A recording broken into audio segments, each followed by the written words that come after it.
আসসালামু আলাইকুম, শুভেচ্ছা সহ সকলকে স্বাগত জানাচ্ছি চ্যানেল আই সংবাদে। এখনকার আয়োজন নিয়ে আপনাদের সাথে আছি আমি ফাদলিহা বুশরা। শুরুতেই চলুন দেখে নিই ফ্রেশ আটা ময়দা সুজি সংবাদ শিরোনামগুলো। দাবি আদায় না হওয়া পর্যন্ত জগন্নাথ বিশ্ববিদ্যালয়ের শাটডাউন ঘোষণা। 4 দফা দাবিতে দ্বিতীয় দিনের মতো কাকরাইলে শিক্ষক শিক্ষার্থীদের অবস্থান। ছাত্রদল নেতা সাম্য নিহতের ঘটনায় ঢাকা বিশ্ববিদ্যালয়ে শোক পালন। রাজনৈতিক কারণে হত্যাকাণ্ড বলছে বিএনপি। গণমাধ্যমের স্বাধীনতাকে প্রাতিষ্ঠানিক রূপ দিতে চায় সরকার, জানালেন প্রেস সচিব। পেশাগত কারণে কোনো সাংবাদিক হুমকির শিকার হলে জানানোর পরামর্শ। এবং প্রকৃতি ধ্বংস করে টেকসই উন্নয়ন সম্ভব নয় মন্তব্য। সুস্থ সুন্দর পরিবেশ নিশ্চিতে বৃক্ষরোপণ কর্মসূচিতে তরুণ প্রজন্মকে সম্পৃক্ত করার তাগিদ।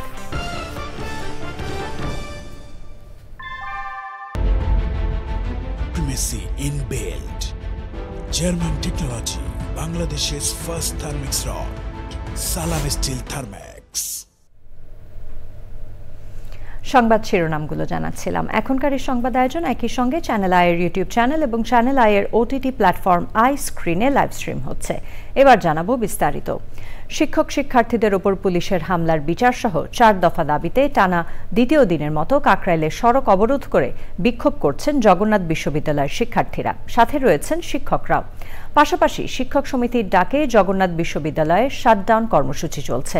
এ নিয়ে বিস্তারিত জানাতে আমরা যাচ্ছি রিয়াজ ইসলামের কাছে, তিনি আছেন কাকরাইলে। রিয়াজ, আন্দোলনের এই মুহূর্তে কি অবস্থা দেখছেন?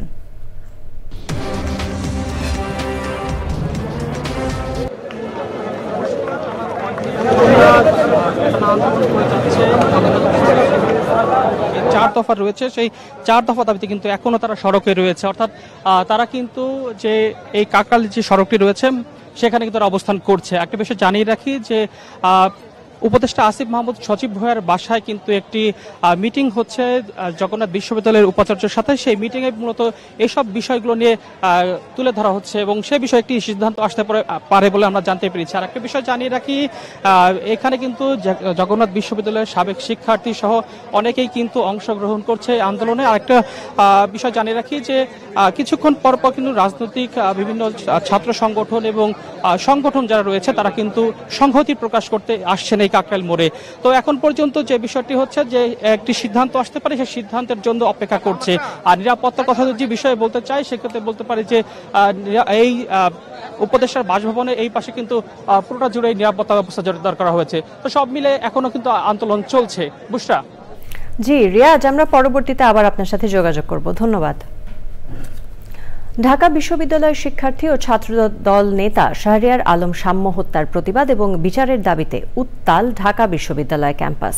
প্রশাসনের আধা বেলা শোক প্রত্যাখ্যান করে পূর্ণ দিবস ক্লাস পরীক্ষা বর্জন ও ধর্মঘট পালন করেছেন বিশ্ববিদ্যালয়ের শিক্ষার্থীরা। বিক্ষোভ সমাবেশ অব্যাহত রেখেছে ছাত্রদল। মইনুল হাসানের রিপোর্ট। ঢাকা বিশ্ববিদ্যালয়ের শিক্ষার্থী শাহরিয়ার আলম সাম্য হত্যার প্রতিবাদে ঢাকা বিশ্ববিদ্যালয় সকাল থেকে প্রতিবাদ মুখর। প্রশাসনের অর্ধবেলা শোক ঘোষণা প্রত্যাখ্যান করে ধর্মঘট পালন করেন সন্ত্রাস বিরোধী শিক্ষার্থীবৃন্দ নামে একটি প্ল্যাটফর্ম। তারা ঢাকা বিশ্ববিদ্যালয়ের একাডেমিক ভবন ও প্রশাসনিক ভবনে তালা লাগিয়ে দেয়।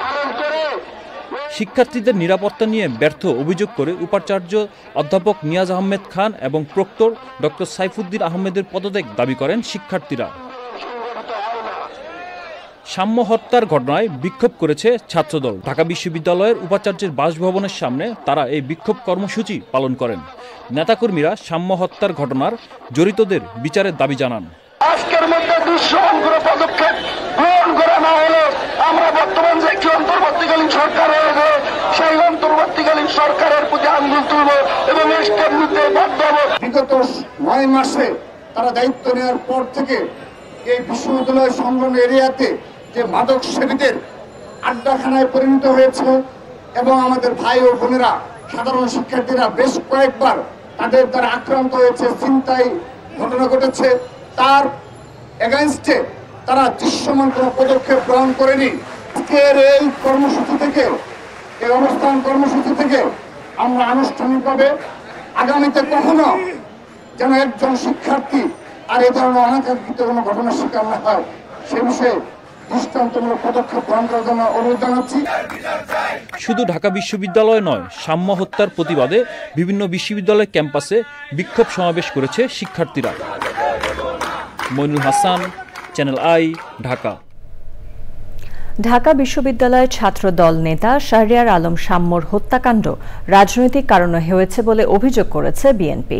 জাতীয় প্রেস ক্লাবের সামনে মানববন্ধনে বিএনপির সিনিয়র যুগ্ম মহাসচিব রুহুল কবির রিজভী প্রশ্ন তুলেছেন, জাতীয় সঙ্গীত নিয়ে ফেসবুকে স্ট্যাটাস দেওয়ার কারণেই কি এই হত্যাকাণ্ড?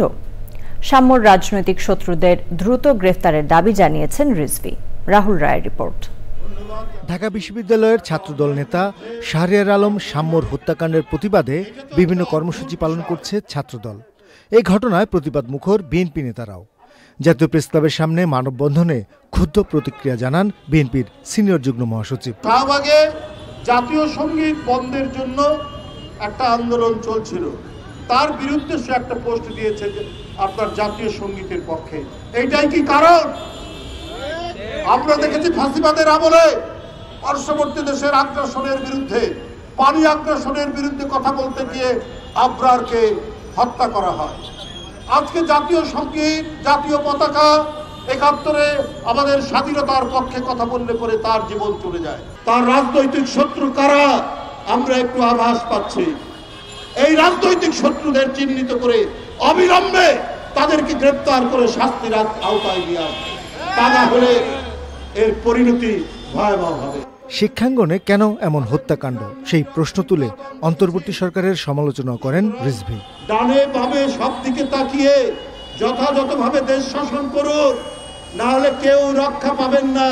কোনো বিশেষ রাজনৈতিক দল বা কোনো আদর্শকে প্রতিষ্ঠিত করতে গেলে আপনারা কিন্তু জনগণ ধরে ফেলবে। কেন ক্যাম্পাস হবে রক্তপাতের একটি জায়গা? যে আদর্শে বিশ্বাস করুক ভাইস চ্যান্সেলর, ওটা তার ব্যক্তিগত, কিন্তু উনি যখন একটি প্রশাসনের প্রধান হন, উনি তো শিক্ষক, উনার কাছে প্রতিটি ছাত্র সংগঠন, প্রতিটি ছাত্র সমান মর্যাদা পাবে। জগন্নাথ বিশ্ববিদ্যালয়ের শিক্ষার্থীদের ওপর লাঠিচার্জেরও সমালোচনা করেন বিএনপির এই নেতা। রাহুল রায়, চ্যানেল আই, ঢাকা। অন্তর্বর্তী সরকারের উপদেষ্টা পরিষদের বৈঠকে জুলাই গণ অভ্যুত্থানে শহীদ পরিবার এবং আহত ছাত্র জনতার কল্যাণ ও পুনর্বাসন অধ্যাদেশ 2025-এর খসড়া নীতিগত ও চূড়ান্ত অনুমোদন হয়েছে। সকালে প্রধান উপদেষ্টার তেজগাঁও কার্যালয়ে উপদেষ্টা পরিষদের বৈঠকে সভাপতিত্ব করেন প্রধান উপদেষ্টা ড. মোহাম্মদ ইউনূস। বৈঠকে জাতীয় মুক্তিযোদ্ধা কাউন্সিল অধ্যাদেশ 2025 এবং আরও কিছু বিষয়ে সিদ্ধান্ত হয়েছে। উপদেষ্টারা ছাড়াও ক্যাবিনেট ও জনপ্রশাসন সচিব সহ গুরুত্বপূর্ণ মন্ত্রণালয়ের সচিবরা বৈঠকে উপস্থিত ছিলেন। অন্তর্বর্তী সরকার গণমাধ্যমের স্বাধীনতাকে প্রাতিষ্ঠানিক রূপ দিতে চায় বলে জানিয়েছেন প্রধান উপদেষ্টার প্রেস সচিব শফিকুল আলম। বর্তমানে গণমাধ্যম অভূতপূর্ব স্বাধীনতা ভোগ করছে দাবি করে প্রেস সচিব বলেন, গত 9 মাসে কোনো গণমাধ্যম বন্ধ করা হয়নি। কিছু সাংবাদিকের চাকরিচ্যুতির জন্য সরকার দায়ী নয়। পেশাগত কারণে কোনো সাংবাদিক হুমকির শিকার হলে সরকারকে অবহিত করার পরামর্শ দিয়েছেন প্রধান উপদেষ্টার প্রেস সচিব। আক্তার হোসেনের রিপোর্ট। জাতীয় প্রেস ক্লাবে গণ অভ্যুত্থান পরবর্তী গণমাধ্যমের হালচাল শীর্ষক আলোচনা সভার আয়োজন করে ফ্যাসিবাদ মুক্ত গণমাধ্যম চাই প্ল্যাটফর্ম। ফ্যাসিবাদ পতনের 9 মাস পরেও কোনো গণমাধ্যম আওয়ামী বয়ান তৈরির চেষ্টা করছে বলে অভিযোগ করেন বক্তারা। তবে মতাদর্শগত কারণে কোনো সাংবাদিককে হয়রানি বা চাপে রাখা হয়নি বলে দাবি করেন প্রধান উপদেষ্টার প্রেস সচিব শফিকুল আলম। বলেন, গণমাধ্যমের স্বাধীনতার প্রাতিষ্ঠানিক রূপ দিতে চায় অন্তর্বর্তী সরকার। আপনাদের আরো যত কঠিন কোশ্চেন আছে আমাদেরকে করেন, আমাদেরকে নিয়ে যত কঠিন জার্নালিজম আছে করেন, আমরা মাইন্ড করি না। আমরা চাই দেশে মিডিয়া ফ্রিডমটা ইনস্টিটিউশনালাইজ হোক, সবাই কথা বলার রাইটটা পাক। কিন্তু সত্যটা বলেন, ইডিওলজিক্যাল পজিশনের জন্য কাউকে কি প্রসিকিউট করা হচ্ছে? জনগণের আস্থা অর্জনে গত 15 বছরের কৃতকর্মের জন্য ফ্যাসিবাদের দোসর সাংবাদিকদের ক্ষমা চাওয়া উচিত বলে মন্তব্য করেন প্রেস সচিব। যারা এই যে 15 বছরে যে ফ্যাসিবাদী বয়ান তৈরি করলো, অনেক লোকের মৃত্যুকে বৈধতা দিল, কিলিং এ বৈধতা, মার্ডারের বৈধতা দিয়েছে। এখন এই ছেলেরা যদি বলে যে আপনি সাংবাদিকতার কলঙ্ক, আপনি আমাদেরকে কিলিং এর বৈধতা দিয়েছিলেন, তাহলে কি এটা কি মব হলো নাকি? এরা কি এটা বলতে পারবে না? সাংবাদিকদের সুরক্ষা নিশ্চিত করা সরকারের দায়িত্ব মন্তব্য করে শফিকুল আলম জানান, অ্যাক্রিডিটেশন কার্ড আরও সাংবাদিক বান্ধব করা হচ্ছে। স্বচ্ছতা ও যাচাই বাছাইয়ের মাধ্যমে প্রকৃত সাংবাদিকেরাই অ্যাক্রিডিটেশন কার্ড পাবেন। Akhtar Hossain, channel I, Dhaka. বাংলাদেশ সমাজতান্ত্রিক দল বাসদের সাধারণ সম্পাদক বজলুর রশিদ ফিরোজ বলেছেন, জাতীয় ঐক্যমত্য কমিশনের সঙ্গে বৈঠকে ডিসেম্বরের আগেই নির্বাচন দিয়ে নির্বাচিত প্রতিনিধিদের কাছে ক্ষমতা হস্তান্তরের সুপারিশ করেছে তার দল। তা না হলে দেশে অপশক্তির উত্থান ও অস্থিরতা সৃষ্টির আশঙ্কা করছে দলটি।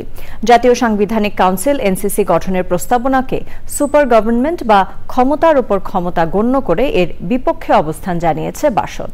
জাতীয় ঐক্যমত্য কমিশনের সহসভাপতি আলী রিয়াজ বলছেন, রাষ্ট্র পুনর্গঠন কেবল রাজনৈতিক দলের বিষয় নয়, জনগণেরও। জান্নাতুল বাকিয়া কেকার রিপোর্ট। জাতীয় ঐক্যমত্য কমিশনের সাথে বাংলাদেশ সমাজতান্ত্রিক দল বাসদের বৈঠক। আলোচনার সূচনায় দলের সাধারণ সম্পাদক বজলুর রশিদ ফিরোজ কমিশনের তরফে রাষ্ট্রের মৌলিক ও সাংবিধানিক কিছু প্রস্তাবিত বিষয়ে বিতর্ক ও এসব বিষয়ে রাজনৈতিক ঐক্যমতে আসা চ্যালেঞ্জিং বলে মন্তব্য করেন। দীর্ঘ 4.5 ঘণ্টার আলোচনা শেষে বাসদের সাধারণ সম্পাদক রাষ্ট্রের মৌলিক ও সাংবিধানিক কোন কোন ইস্যুতে দলটির দ্বিমত রয়েছে ব্রিফিংয়ে তা বিশদ ব্যাখ্যা করেন। সাংবিধানিক প্রতিষ্ঠান সেইগুলোতে নিয়োগের জন্য একটা নিয়োগ কমিটি হতে পারে, কিন্তু এই যে এনসিসি যেইভাবে এখানে ফ্রেমের কথা বলছে, আমরা আমাদের দলের পক্ষ থেকে বলছি যে এটা একটা সুপার গভর্নমেন্ট কিনা। বাংলাদেশে যেহেতু একটা সংবিধান এক্সিস্ট করে এবং বর্তমান অন্তর্বর্তীকালীন সরকারও এই সংবিধানের শপথ নিয়ে তারা এখানে দায়িত্বভার গ্রহণ করেছে, যদি সেটা ভঙ্গ করতে হয় তাহলে তাদের এটা শপথ ভঙ্গ হিসাবে বিবেচিত হবে। তিনি জানান, বাংলাদেশ রাষ্ট্রের নাম ও 4টি মূলনীতি পরিবর্তনের বিপক্ষে বাসদ। একইভাবে দ্বিকক্ষ বিশিষ্ট পার্লামেন্ট এদেশের ভৌগোলিক ও সমাজ ব্যবস্থায় অবাস্তব বলেও মতামত দিয়েছে তাদের দল। আমাদের যে জনগোষ্ঠী, আমাদের যে ভৌগোলিক অবস্থা, একক রাষ্ট্র একক সত্তা, সেই হিসাবে এখানে উচ্চ কক্ষের প্রয়োজন আছে বলে আমরা মনে করি না। এর আগে সূচনা বক্তব্যে জাতীয় ঐক্যমত্য কমিশনের সহসভাপতি ডক্টর আলী রিয়াজ বলেন, ঐক্যমত্য প্রতিষ্ঠার বিষয়টিকে একটি জাতীয় সনদে প্রতিফলিত করতে চান তারা। আমাদের লক্ষ্য জাতীয় ঐক্যমত্য কমিশনের পক্ষ থেকে রাজনৈতিক দলগুলোর সাথে আলাপ আলোচনার মধ্য দিয়ে বিভিন্ন সংস্কার কমিশনের পাঠানো প্রতিবেদনে যে সমস্ত সুপারিশ আছে তার মধ্যে একটা ঐক্যমত্য তৈরি করা, যাতে করে বাংলাদেশে আগামী দিনগুলো রাজনীতির ক্ষেত্রে আমরা একটা পথরেখা তৈরি করতে পারি। সমাজতান্ত্রিক দল বাসদ বলছে, ভোটারের বয়স আগের মতোই 18 বছর ও নির্বাচনী প্রার্থীর বয়স 25 বছর রাখার পক্ষে সুপারিশ করা হয়েছে। জান্নাতুল বাকিয়া কেকা, চ্যানেল আই, ঢাকা। রাজধানীর পূর্বাচলের আশালয়ে সবুজে সাজাই বাংলাদেশ স্লোগানে দেশব্যাপী বৃক্ষরোপণ কর্মসূচি উদ্বোধন করেছে প্রকৃতি ও জীবন ক্লাব। এবারের মৌসুমে দেশ জুড়ে কমপক্ষে 20 লাখ গাছ রোপণের লক্ষ্যমাত্রা নিয়েছে সংগঠনটি। কর্মসূচির উদ্বোধন শেষে প্রকৃতি ও জীবন ফাউন্ডেশনের চেয়ারম্যান বীর মুক্তিযোদ্ধা মুকিত মজুমদার বাবু বলেছেন, প্রকৃতিকে ধ্বংস করে টেকসই উন্নয়ন সম্ভব নয়, তাই আগামী সুস্থ সুন্দর পরিবেশ নিশ্চিতে বৃক্ষরোপণের বিকল্প নেই। আয়োজনে অংশ নিয়ে বৃক্ষরোপণের সচেতনতা ও তরুণ প্রজন্মকে যুক্ত করায় জোর দেন বিশিষ্টজনরা। আলিম আল রাজির রিপোর্ট। স্বাধীনতার 5 দশক পেরিয়ে দেশের অধিকাংশ খাতে অভূতপূর্ব উন্নয়ন যেমন হয়েছে, তেমনি নানান অব্যবস্থাপনা ও অদূরদর্শী পদক্ষেপে প্রাণ প্রকৃতিরও হয়েছে অপূরণীয় ক্ষতি। সেই সাথে জলবায়ু পরিবর্তনের অভিঘাতে বৃদ্ধি পাচ্ছে বৈশ্বিক তাপমাত্রা সহ প্রাকৃতিক দুর্যোগ। এমন বাস্তবতায় হুমকিতে থাকা সভ্যতা রক্ষায় প্রতিনিয়তই বাড়ছে সবুজায়নের গুরুত্ব। দেশের পরিবেশ রক্ষা ও ভবিষ্যতের বাসযোগ্য ধরিত্রী বিনির্মাণে প্রতিবছর সবুজে সাজে বাংলাদেশ স্লোগানে দেশ জুড়ে বৃক্ষরোপণ করে যাচ্ছে প্রকৃতি ও জীবন ক্লাব।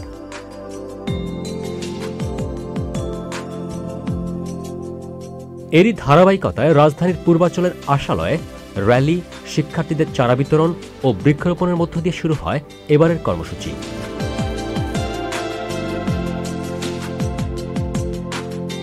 আয়োজনে অংশ নিয়ে উচ্ছ্বসিত শিক্ষার্থীরা।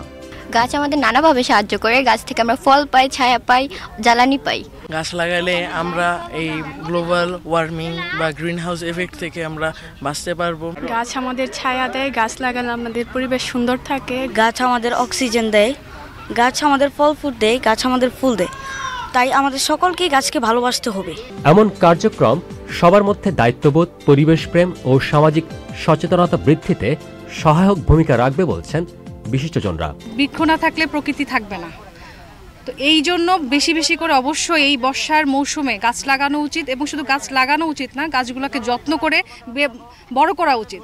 এই বৃক্ষরোপণ যে প্রোগ্রাম প্রকৃতি ও জীবন ফাউন্ডেশনের, এটা অত্যন্ত ফলপ্রসূ আমাদের জীবনে। এই গাছ আমাদেরকে অক্সিজেন সরবরাহ করে, যেটা আমাদের স্বাস্থ্যের জন্য, আমাদের সমাজের জন্য খুবই উপকারী। আমাদের জন্য এবং আমাদের পরবর্তী প্রজন্মের জন্য, পৃথিবীটাকে একটা বাসযোগ্য করার জন্য প্রয়োজন হচ্ছে এটা সবুজ পৃথিবী। প্রকৃতি জীবন ক্লাব যে উদ্যোগ নিয়েছে, এটা অত্যন্ত চমৎকার এবং দারুণ একটা উদ্যোগ। এগুলো যদি আমরা যত্ন করে রাখি তাহলে এই গাছগুলো বড় হবে, এবং এই গাছগুলোতে যখন ফুল ফল ধরবে শুধু মানুষেরই চাহিদা মেটাবে না, এই এলাকায় যে পশু পাখি আছে তাদেরও কিন্তু আশ্রয়ের একটি জায়গা হবে এই গাছগুলো। সবুজায়নকে সামাজিক আন্দোলন হিসেবে ঘরে ঘরে ছড়িয়ে দেওয়ার আহ্বান জানিয়েছেন প্রকৃতি বন্ধু, প্রকৃতি ও জীবন ফাউন্ডেশন চেয়ারম্যান বীর মুক্তিযোদ্ধা মুকিত মজুমদার বাবু। পরিবেশকে যদি ভালো রাখতে হয়, বৃক্ষরোপণের বিকল্প নাই। প্রাকৃতিকভাবে যেই গাছগুলো আমরা লাগাতে পারি এবং যে গাছগুলো আমরা পাই, সেইগুলোর প্রতি কিন্তু নজর দিতে হবে বেশি। এবার আমরা সারা বাংলাদেশে 64টা জেলায় কমপক্ষে 20 লাখ গাছ লাগানোর একটা আমাদের টার্গেট রেখেছি। তবে আমরা চেষ্টা করব যাতে আরও বেশি লাগানো যায়। আমাদের সবার হাতকে এক করতে হবে, এবং সারা বাংলাদেশের লোক যখনই এগিয়ে আসবে, বিশেষ করে ছাত্রছাত্রীরা, এই যে ওদের মধ্যে যে জাগরণটা, এই জাগরণটাকে কিন্তু আমাদের তাদের মধ্যে ছড়িয়ে দিতে হবে, এবং আমাদের বাংলাদেশের যত স্কুল, কলেজ, মাদ্রাসা যাই আছে সবাইকে কিন্তু আমাদের এক করে এই কাজের সাথে যুক্ত করতে হবে। একটাই কথা, যে সবাই মিলে করি কাজ, হারি জিতি নাহি লাজ। আমাদের সবার সচেতনতা দরকার, এবং আমাদের রেসপন্সিবিলিটি নিতে হবে আমাদের দেশটাকে ভালো রাখার জন্য।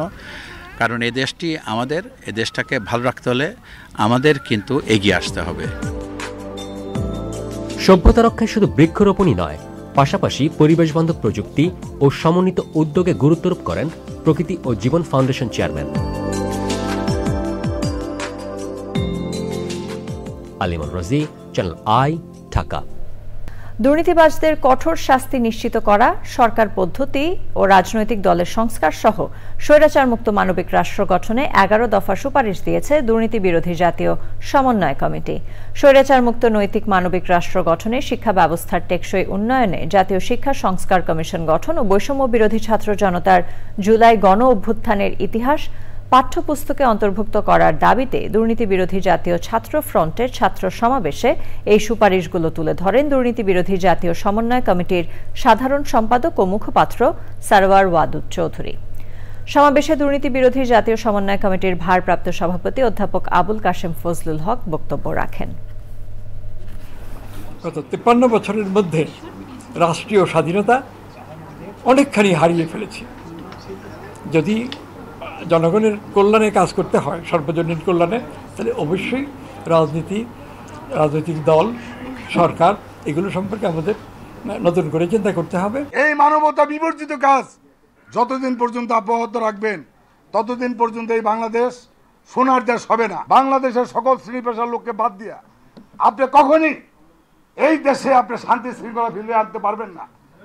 আপনি বিশ্ববরণ্য নোবেল লরিয়েট, আপনাকে সম্মান করেছি, কিন্তু এর অর্থ এই না যে আপনি নিজে গ্রামীণ নামে ম্যান পাওয়ার লাইসেন্স করবেন, আপনি 29 সাল পর্যন্ত ট্যাক্স মওকুফ নিয়ে নেবেন, আপনার মামলা রাতারাতি শেষ করে দিবেন, আপনি বিশ্ববিদ্যালয়ে পারমিশন নেবেন। আপনি তো সেই হাসিনার পথে হাঁটতেছেন।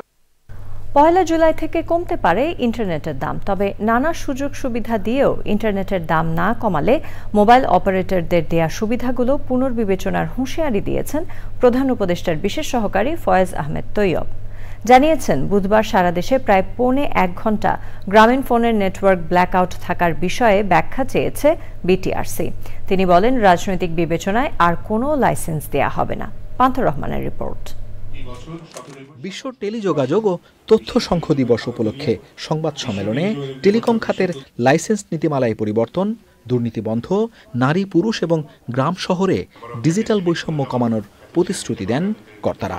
বলেন, মুখরোচক গল্প নয়, বরং সত্যিকারের সেবার অংশ হিসেবেই ইন্টারনেটের দাম কমানোর উদ্যোগ নেওয়া হয়েছে।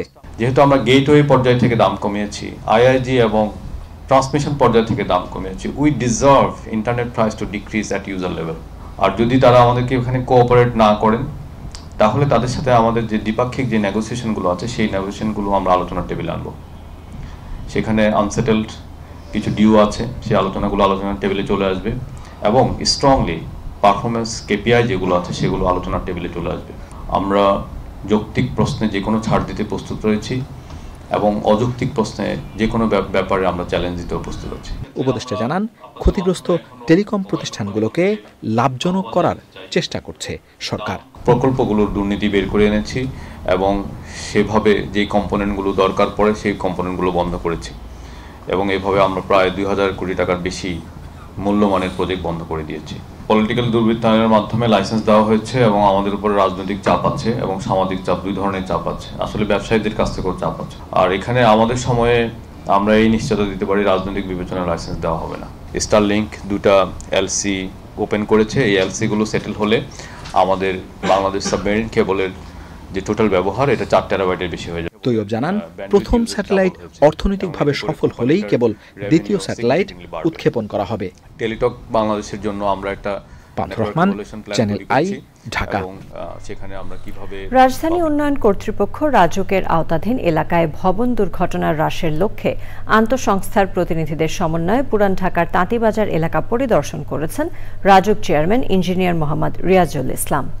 পরিদর্শন শেষে তিনি বলেন, পুরনো ভবনগুলো কিভাবে সুন্দর ব্যবস্থাপনায় আনা যায় প্রাথমিকভাবে তারা সেই চেষ্টা করবেন। তবে নতুন করে নির্মিত হতে যাওয়া ভবনে রাজুকের নিয়ম যথাযথ না মানলে তৎক্ষণাৎ ব্যবস্থা নেওয়া হবে।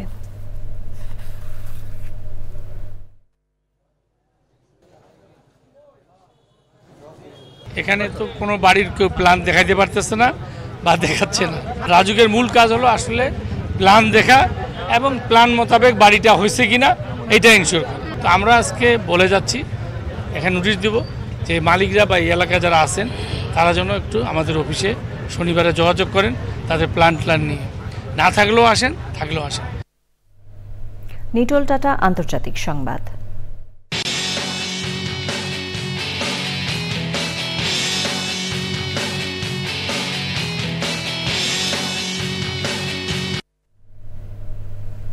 মার্কিন প্রেসিডেন্ট ডোনাল্ড ট্রাম্প এবং কাতারের আমির Sheikh Tamim bin Hamad Al Thani বেশ কয়েকটি সমঝোতা চুক্তিতে সই করেছেন।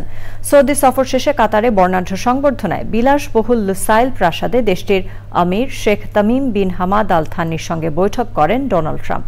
হোয়াইট হাউস এক বিবৃতিতে জানিয়েছে, ট্রাম্প এবং কাতারের আমির Sheikh Tamim bin Hamad Al Thani বেশ কয়েকটি সমঝোতা চুক্তিতে সই করেছেন। দুদেশের মধ্যে এসব চুক্তির আওতায় কমপক্ষে $1,20,000 কোটি মূল্যের অর্থনৈতিক লেনদেন হবে বলে ধারণা করা হচ্ছে। কাতার এয়ারওয়েজের সঙ্গে $9,600 কোটি চুক্তি হয়েছে। এর আওতায় কাতার এয়ারওয়েজ মোট 210টি উড়োজাহাজ কেনার পরিকল্পনা করেছে। এছাড়া কাতারের আল উদিদ বিমান ঘাঁটি এবং অন্য আকাশ প্রতিরক্ষা সক্ষমতায় $3,800 কোটি বিনিয়োগের বিষয়েও একটি চুক্তি সই হয়েছে। এবার জানাবো ঢাকা ব্যাংক পিএলসি বাণিজ্য সংবাদ।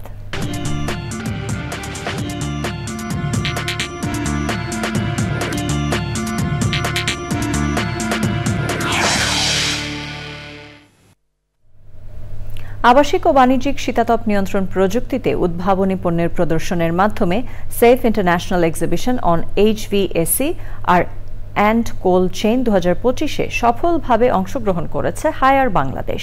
প্রদর্শনীতে হায়ার তাদের আধুনিক প্রযুক্তি নির্ভর পণ্যসমূহ লাইভ ডেমোর মাধ্যমে দর্শনার্থীদের উপস্থাপন করে।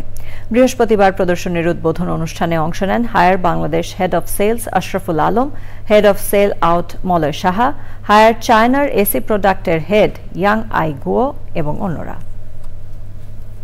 চট্টগ্রামে 3 দিনের আন্তর্জাতিক পর্যটন মেলা চিটাগং ট্রাভেল মার্ট শুরু হয়েছে। নগরীর একটি হোটেলে মেলার উদ্বোধন করেন Chattogram city mayor doctor Shahadat Hossain.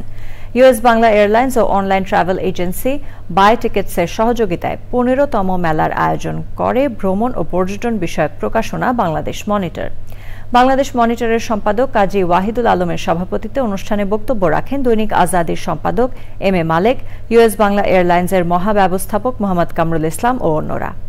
মেলায় airlines, hotel, resort, travel agency ও হাসপাতাল সহ দেশি বিদেশি মোট 27টি প্রতিষ্ঠান 34টি স্টলের মাধ্যমে তাদের সেবা প্রদর্শন করছে। মেলা শেষ হবে শনিবার। প্রতিদিন সকাল 10টা থেকে রাত 8টা পর্যন্ত দর্শনার্থীদের জন্য উন্মুক্ত থাকবে। দুই উপদেষ্টার সাবেক পিএস, পিও এবং এনসিপির সাবেক নেতা গাজী সালাউদ্দিন আহমেদ তানভীরের দুর্নীতি অনুসন্ধানে আলাদা তদন্ত কমিটি গঠনের পাশাপাশি আগামী 20, 21 ও 22 মে অভিযুক্তদের জিজ্ঞাসাবাদের জন্য তলব করেছে দুর্নীতি দমন কমিশন দুদক। নিয়মিত ব্রিফিংয়ে বিস্তারিত তুলে ধরেন দুদক মহাপরিচালক আক্তার হোসেন। স্থানীয় সরকার, যুব ও ক্রীড়া মন্ত্রণালয়ের উপদেষ্টা আসিফ মাহমুদ সজীব ভূঁইয়ার এপিএস মোয়াজ্জেম হোসেন ও স্বাস্থ্য উপদেষ্টা নূরজাহান বেগমের পিও তুরিন ফারাবির বিরুদ্ধে তদবির, টেন্ডার ও বদলি বাণিজ্য সহ বিভিন্ন অনিয়মের মাধ্যমে শত কোটি টাকার দুর্নীতির অভিযোগ ওঠায় অনুসন্ধানের সিদ্ধান্ত নেয় দুদক। এছাড়া ঋণের নামে 400 কোটি টাকার বেশি অর্থ আত্মসাতের অভিযোগে ন্যাশনাল ব্যাংকের সাবেক পরিচালনা পর্ষদের সদস্য পারভিন হক শিকদার, রন হক শিকদার ও রিক হক শিকদার সহ 16 জনের বিরুদ্ধে মামলা করেছে দুদক। অনুসন্ধান কার্যক্রম শুরু হয়েছে এবং অনুসন্ধান দল এই অভিযোগ প্রমাণের জন্য সহায়ক যে সমস্ত দালিলিক প্রমাণাদি প্রয়োজন সেসব দালিলিক প্রমাণাদি সংগ্রহের জন্য, রেকর্ডপত্রের জন্য অধিযাচনপত্র প্রেরণ করেছেন এবং অভিযোগ সংশ্লিষ্ট যারা রয়েছেন তাদেরকেও তাদের বক্তব্য গ্রহণের জন্য ইতিমধ্যে পত্র প্রেরণ করেছেন।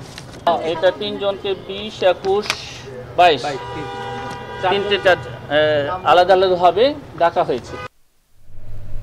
চট্টগ্রামে সাবেক মন্ত্রী, বীর মুক্তিযোদ্ধা আব্দুল্লাহ আল নোমানের শোক সভায় বক্তারা বলেছেন, সমাজ ও রাষ্ট্রে তাঁর অবদান চট্টগ্রামবাসী আজীবন স্মরণ করবে।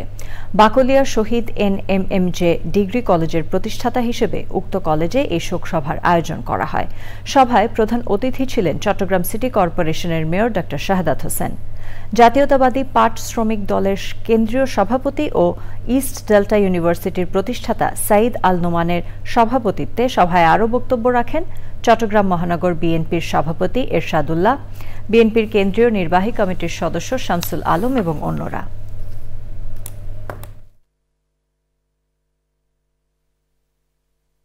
এবং আজকে চট্টগ্রামে যে স্কুলগুলো আছে, কলেজগুলো আছে, মসজিদ আছে, মাদ্রাসা আছে, শিক্ষা প্রতিষ্ঠান আছে, মন্দির আছে, ওভারঅল সব মিলিয়ে ওনার অবদান নেই এমন কেউ বলতে পারবে না। পুরা এলাকাটাকে অর্থনৈতিকভাবে সমৃদ্ধশালী করার জন্য যে মানুষটি অবদান বাকলিয়াবাসী কখনো ভুলতে পারবে না, উনি হচ্ছেন আব্দুল্লাহ। জনমানুষের সেবায় কাজ করেছেন তিনি। চট্টগ্রাম সহ সারা বাংলাদেশের নানাবিধ মৌলিক কাজগুলো তিনি করে গেছেন, ইনফ্রাস্ট্রাকচারাল কাজ তিনি করে গেছেন। তিনি শুধু একজন ধরেই শুধু তাদের হৃদয়ে ঢোকেননি, তিনি চট্টগ্রাম সহ বাংলাদেশে এমন করে গেছেন যেটা 1000 বছর যদি এই পৃথিবী থেকে, তাহলে চট্টগ্রাম বাংলাদেশে সেই কাজগুলো রয়ে যাবে 1000 বছর। বিএনপি চেয়ারপারসনের উপদেষ্টা হাবিবুর রহমান হাবিব বলেছেন, ফ্যাসিস্ট আর বিএনপি এক নয়। যারা এক বলে অপপ্রচার চালাবে তাদের বিরুদ্ধে কঠোর ব্যবস্থা নেওয়া হবে। রাজধানীতে মানববন্ধন কর্মসূচিতে প্রধান অতিথির বক্তৃতায় এ মন্তব্য করেন তিনি। বৃহস্পতিবার জাতীয় প্রেস ক্লাবের সামনে ফ্যাসিবাদ প্রতিরোধে আন্দোলন ফ্যাসিস্টদের দোসর প্রতারক বেল্লাল হোসেন ও তার স্ত্রী রেশমা আক্তারকে অবিলম্বে গ্রেফতার ও টাকা উদ্ধারের দাবিতে মানববন্ধন করে। মানববন্ধনে বক্তারা বলেন, আওয়ামী লীগ সমর্থিত গোপালগঞ্জের সাবেক পৌর মেয়র কাজী লিয়াকত আলীর সহযোগিতায় তৎকালীন ডিবি প্রধান হারুন, চট্টগ্রামের মিরসরাই কলেজের সাবেক ছাত্র দলের সভাপতি জসিম উদ্দিনকে চট্টগ্রামের মেহেদীবাগ থেকে অপহরণ ও গুম করে 20 লাখ টাকা মুক্তিপণ আদায় করে। মানববন্ধনে সভাপতিত্ব করেন সংগঠনের সভাপতি মোহাম্মদ অলিদ বিন সিদ্দিক তালুকদার। সঞ্চালনায় ছিলেন ওই সংগঠনের সদস্য সচিব গালিব এহসান এবং অন্যরা। এই মিডিয়া থেকে, এই টেলিভিশন এখান থেকে আমার গদ্দাকে কেটে নিয়ে যাক, আমি আপত্তি করবো না। কিন্তু এরপরে আজ থেকে যদি কেউ বলে ম্যাডাম খালেদা জিয়া যেভাবে কাজ করছে তার জিম্মাটা কেটে দেওয়া হবে। নোয়াখালীর সুবর্ণচর উপজেলার হারিস চৌধুরী বাজার সংলগ্ন হাবুর খাল দখল করে গড়ে ওঠা ২৬টি অবৈধ দোকান উচ্ছেদ করেছে উপজেলা প্রশাসন। কৃষি সম্প্রসারণ বিভাগ ও বিএডিসির যৌথ উদ্যোগে অভিযান পরিচালিত হয়। অভিযানে নেতৃত্ব দেন উপজেলার সহকারী কমিশনার ছেন মং রাখাইন। অভিযানে বিএডিসির সহকারী প্রকৌশলী মোহাম্মদ জুয়েল হোসেন, পুলিশ ও সেনাবাহিনীর সদস্যরা সহযোগিতা করেন। জলাবদ্ধতা নিরসনে পর্যায়ক্রমে সুবর্ণচরের অন্যান্য খালও দখলমুক্ত করার কথা জানিয়েছেন সহকারী কমিশনার ছেন মং রাখাইন। রাজশাহীর চাঁপাইনবাবগঞ্জ ও নওগাঁর বরেন্দ্র অঞ্চলে পানির সংকট মোকাবেলায় সম্প্রসারিত কমিউনিটি জলবায়ু পরিবর্তন প্রকল্প বাস্তবায়নে পরামর্শ কর্মশালা হয়েছে। বিভাগীয় কমিশনারের কার্যালয়ে পল্লী কর্মসংস্থান ফাউন্ডেশনের বাস্তবায়নাধীন প্রকল্পের অধীনে পুকুর ও খাল পুনঃখনন, কৃত্রিমভাবে ভূগর্ভস্থ পানি ধরে রাখার বিষয়ে করণীয় নিয়ে আলোচনা হয়। এছাড়া জলবায়ু পরিবর্তন মোকাবেলায় সরকারি ও বেসরকারি প্রতিষ্ঠানের সক্ষমতা বৃদ্ধিতেও জোর দেওয়া হয় কর্মশালায়। চট্টগ্রাম টেলিভিশন রিপোর্টার্স নেটওয়ার্কের উদ্যোগে ইন্টারন্যাশনাল ট্রেড অ্যান্ড শিপিং এর কর্মশালা হয়েছে। নগরের আগ্রাবাদে শিপিং এজেন্টস অ্যাসোসিয়েশন মিলনায়তনে হয়েছে এ কর্মশালা। কর্মশালায় চট্টগ্রাম বন্দরের সাবেক পরিচালক Jafar Alam, Bangladesh container shipping agents অ্যাসোসিয়েশনের চেয়ারম্যান ফাইয়াজ খন্দকার, দৈনিক প্রথম আলোর সিনিয়র রিপোর্টার মাসুদ মিলাদ আলোচনা করেন। কর্মশালার সমন্বয় করেন শিপিংয়ের অন্যতম উদ্যোক্তা খায়রুল আলম সুজন। এরই সাথে আয়োজনের শেষ পর্যায়ে আমরা, তবে যাবার আগে ফ্রেশ আটা, ময়দা, সুজি সংবাদ শিরোনামগুলো জানিয়ে দিচ্ছি আরো একবার। দাবি আদায় না হওয়া পর্যন্ত জগন্নাথ বিশ্ববিদ্যালয়ের শাটডাউন ঘোষণা। 4 দফা দাবিতে দ্বিতীয় দিনের মতো কাকরাইলে শিক্ষক শিক্ষার্থীদের অবস্থান। ছাত্র দল নেতা সাম্য নিহতের ঘটনায় ঢাকা বিশ্ববিদ্যালয়ের শোক পালন। রাজনৈতিক কারণে হত্যাকাণ্ড বলছে বিএনপি। গণমাধ্যমের স্বাধীনতাকে প্রাতিষ্ঠানিক রূপ দিতে চায় সরকার, জানালেন প্রেস সচিব। পেশাগত কারণে কোনো সাংবাদিক হুমকির শিকার হলে জানানোর পরামর্শ। এবং প্রকৃতি ধ্বংস করে টেকসই উন্নয়ন সম্ভব নয়, মন্তব্য। সুস্থ সুন্দর পরিবেশ নিশ্চিতে বৃক্ষরোপণ কর্মসূচিতে তরুণ প্রজন্মকে সম্পৃক্ত করার তাগিদ।